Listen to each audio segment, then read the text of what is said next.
Hello नमस्कार दोस्तों, कैसे हो आप सब? आप सभी का स्वागत है मेरी इस नए वीडियो में।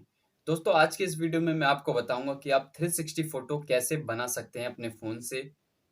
आपको 360 फ़ोटो कई जगह अपलोड कर सकते हैं, जैसे फ़ेसबुक, इंस्टाग्राम पे तो अभी ऑप्शन नहीं आया है लेकिन धीरे-धीरे आ जाएगा। आप गूगल मैप पे अपलोड कर सकते हैं, आपको अपने घर, दुकान या फिर ऑफ़िस वगैरह की किसी पब्लिक एरिया की आपको 360 फ़ोटो अपलोड करनी होगी या फिर बनानी होगी, तो किस तरीके से आप बना सकते हैं अच्छी तरीके से।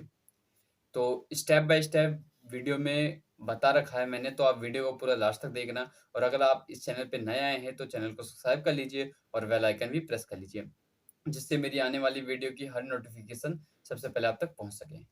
तो स्टेप बाय स्टेप मैंने बता रखा है कि कैसे 360 फ़ोटो बनाते हैं, चारों तरफ घूम के अराउंड जो भी है, मैंने हर तरीके से बता रखा है। आप वीडियो को एक बार पूरा लास्ट तक देख लीजिए, समझ जाएँगे पूरी वीडियो।